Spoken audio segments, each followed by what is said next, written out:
Es para mí un gusto poder encontrarme nuevamente con todos ustedes, queridos amigos de Todos Somos Toastmasters, para poder presentarles un programa más del Poder de la Oratoria.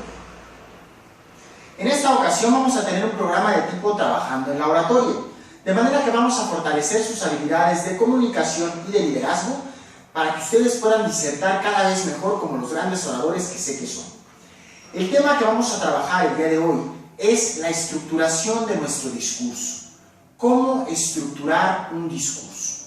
Es un tema básico, pero es indispensable para todo orador y también es necesario que, aún siendo oradores avanzados, de vez en cuando regresemos a nuestras bases para poder darnos cuenta si hay cosas que hemos omitido por la falta de práctica o si acaso también hay puntos que todavía hacen falta fortalecer dentro del conocimiento básico que todo orador debe de tener. Muy bien, empecemos entonces. Aquí es importante mencionar que la estructura del discurso que yo voy a mencionar a lo largo de este video va a ser conforme al proyecto número 1, al proyecto número 2 y al proyecto número 3 de nuestro manual de comunicador competente. Es decir, son los 3 primeros proyectos del manual de comunicador competente que todos ya hemos pasado por ello, sobre todo aquellos que ya tienen un CC o un comunicador avanzado. Entonces, aquí nos hablan de crear un discurso eficaz, es decir, un discurso que pueda transmitir correctamente nuestras ideas para que el mensaje que el orador quiere dar pueda llegar a la audiencia. Para eso se requiere que el discurso esté bien organizado. ¿Cuáles son las ventajas de tener un discurso bien organizado? Es más fácil de recordar, es más fácil de entender, se vuelve más agradable y por supuesto también es más creíble para nuestra audiencia. Ahora, ¿cuáles son los pasos para poder crear un discurso que sea realmente eficaz? Nos habla el manual de comunicador competente de 5 pasos principales que tenemos que seguir. El primero es saber de qué queremos hablar. Es muy importante saber de qué queremos hablar. Posteriormente, realizar un esquema de ideas. Este esquema nos dice que puede ser cronológico, casual, comparativo, de actualidad, espacial o con un problema y solución. Son 6 esquemas básicos de ideas que maneja nuestro manual y es el segundo paso que tenemos que realizar para poder llegar a tener un discurso eficaz. Como tercer punto, ¿cuáles son las partes del discurso? Tenemos primero que se necesita una introducción, un desarrollo y una conclusión, y en este tercer punto vamos a trabajar en la introducción.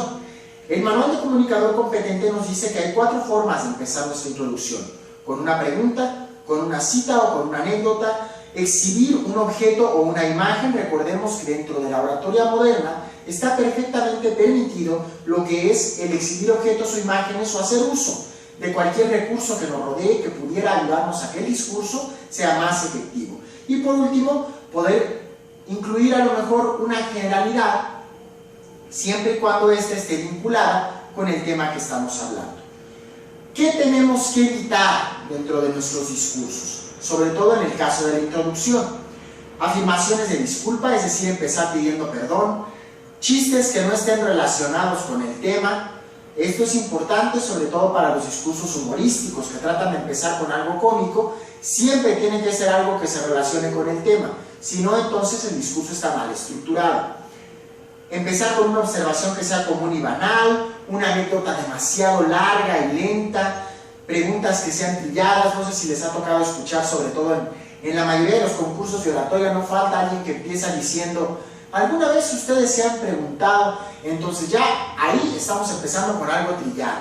Hay que tratar de evitarlo, sobre todo intentando ser lo más originales posibles. Y posteriormente vamos al punto número 4, que es el borrador del cuerpo. Esta parte es fundamental, es el desarrollo del discurso. Aquí nos recomienda el manual hacer uso de 3 o 4 ideas máximo que sirvan como puntos principales. Posteriormente crearemos subpuntos de cada uno de ellos. Y cada uno de estos subpuntos va a tener un material de apoyo que sirva para sustentarlo. Al igual, esto es aplicable tanto en la oratoria como en el debate, es muy importante que lo que nosotros digamos esté sustentado. Entonces aquí nos habla el manual de comunicador competente de que se sustenta a través de materiales de apoyo como datos, estadísticas, testimonios, ejemplos, historias o anécdotas y ayudas visuales, que recordemos que en el caso de la oratoria moderna son perfectamente válidas. Hablando ahora de lo que es la conclusión. ese es el quinto y último paso de la estructuración de un discurso. Se necesita de un resumen de los puntos principales, de un plan de acción. Siempre tiene que haber un plan de acción. Esto es algo que criticamos mucho los oradores, tanto clásicos como modernos. Cuando nosotros decimos, el discurso fue muy bueno, tuvo incluso hasta una buena protesta, pero no hay propuesta. Y si no hay propuesta, el discurso está cojo, porque no nos motiva a hacer algo. Entonces siempre debe haber un plan de acción que nos motive a realizar alguna acción, como lo dice el mismo nombre, pero además que nos diga cómo hacerla. Y podemos cerrar el discurso con un comentario final, con un reto a la audiencia, con alguna anécdota o una cita que sea fuerte e impactante. ¿Qué es lo que nosotros tenemos que prever en el caso de la conclusión? Ser enérgicos, ser confiados, no incluir cosas nuevas, esto es muy importante, y no hacer uso tampoco de cierres que sean trillados. ¿A qué nos referimos con esto?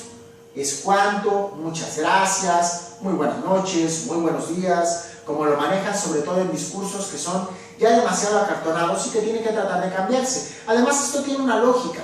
Si la última frase o el último pensamiento de nuestro discurso es potente, es mejor que la audiencia se quede con esa idea y no con un cierre trillado.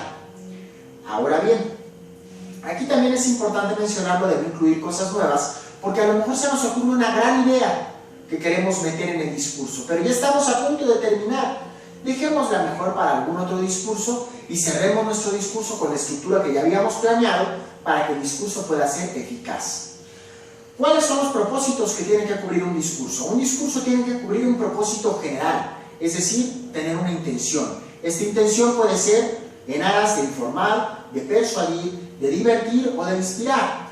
También tiene que tener un propósito específico, es decir, una oración afirmativa en nuestro discurso. Debe depender este objetivo específico de la audiencia, debe ser preciso y debe ser alcanzable. ¿A qué nos referimos o cómo pueden diferenciarlos? Voy a poner el ejemplo de este mismo video. Cuando yo diseño lo que voy a decirles a ustedes, por ejemplo, para esta edición de El Poder de la Oratoria, mi objetivo o mi propósito general es que ustedes conozcan un poco más del discurso, que ustedes trabajen en sus habilidades de oratoria, de cómo realizar un discurso. Pero ¿cuál es mi objetivo específico? Que cuando ustedes terminen de ver este video puedan hacer un discurso. Es decir, que tengan las habilidades necesarias para poder estructurar un discurso. Aquí entonces vemos que existen también, ya una vez que analizamos todos estos puntos para estructurar un discurso, otras formas de estructurar discursos. Como por ejemplo podemos nosotros encontrar dentro de la oratoria clásica. Recomendaría que dieran una revisada a lo que es la estructura de Marco Tulio Cicerón, que también maneja una estructura mucho más compleja que simplemente una introducción, desarrollo y conclusión, pero que nos ayuda también a tener un cuerpo de discurso más fuerte y más sólido a la hora de disertar. Algunas percepciones erróneas que nosotros pudiéramos llegar a tener como Toastmasters y que es importante estar al pendiente de ellas, ahora que ya conocemos todos los puntos de cómo estructurar un discurso, son: el discurso fue muy bueno, a lo mejor fue hasta inspirador, pero no tuvo una buena estructura.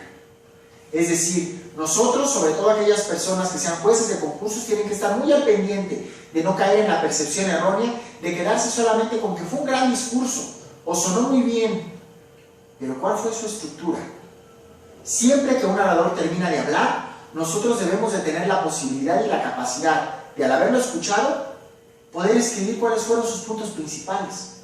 Si no podemos hacer eso, significa que el orador realmente no pudo organizar sus ideas de una manera eficaz. Por otra parte, es que mencionó varias fechas y datos, y eso le quita esa frescura o dinamismo al discurso. Esta es una percepción errónea. ¿Por qué? Porque recordemos el proyecto número 2 de nuestro manual de comunicador competente, cuando nos hablaban, sobre todo, de que debemos de considerar ciertos esquemas del discurso. Si ustedes recuerdan, ya lo mencionábamos anteriormente, que dos de esos esquemas son actualidad y problemas sociales. Aquí es muy importante, damas y caballeros, porque entonces, cuando nosotros hablamos de cosas actuales, es necesario poder sustentarlas. Y si vamos a hablar de un problema social, es necesario acudir a la teoría. Entonces, dicho lo anterior, tenemos que tomar en cuenta que se está cubriendo con nuestro manual. Ahora bien, Otra percepción errónea es que ese es un discurso político, porque habla de problemas nada más del país. Es completamente válido también. Es válido hacer uso de los problemas sociales de nuestro país para disertar. Recordemos que los discursos deben de ser propositivos. Entonces, sobre todo también cuando existe una libertad de expresión, pero como mencionábamos, deben de estar sustentados. Es decir, deben de tener datos, deben de tener estadísticas, deben de tener testimonios, anécdotas, ejemplos históricos, a lo mejor incluso ayudas visuales, como lo aprendemos dentro de la oratoria moderna, que nos sirvan para poder sustentar ese discurso. Cabe aclarar, como lo dice el mismo manual de comunicador competente, que no debemos de excedernos. Es decir, si nosotros vamos a hacer uso de todos estos datos, estadísticas, estudios, no deben de ser excesivos, porque entonces se vuelve confuso el discurso para nuestra audiencia. Estos son algunos consejos que nos da el manual de comunicador competente, que yo recopilo también de lo que es la oratoria clásica, cuando les comento, por ejemplo, el caso de Marco Tulio Cicerón, y que ustedes deben de utilizarlos para aprender cómo estructurar sus discursos. Como yo le menciono a todos mis alumnos cada vez que he tenido la oportunidad de recorrer la República para poder dar cursos y talleres, es importante que ustedes tomen todos estos consejos de cómo estructurar un discurso, todos estos ejemplos que nos da la oratoria en sus diversas concepciones y corrientes, y los aprendan y los perfeccionen. Y una vez que lo hayan conseguido, y una vez que sean expertos en ello, háganlos a un lado. ¿Por qué? Porque tienen que crear su propia estructura, porque tienen que ser originales. Y la originalidad de un orador se ve desde el momento en el que estructura sus ideas. Entonces, si ustedes planean poder causar un buen impacto dentro del público, es necesario que tengan en cuenta que no solamente deben de tener la originalidad de saber cómo vestirse, de saber cómo hablar, qué tipo de ademanes utilizar, sino también de cómo van a estructurar su discurso. Dicho lo anterior, les deseo mucho éxito. Estoy seguro de que van a tener la oportunidad de crear discursos extraordinarios que espero tener la oportunidad de escuchar o de presenciar a través de estas redes sociales. Les deseo mucho éxito también en su desarrollo de sus manuales y espero verlos como cada 15 días dentro del programa El Poder de la Oratoria. Por su atención, muchísimas gracias.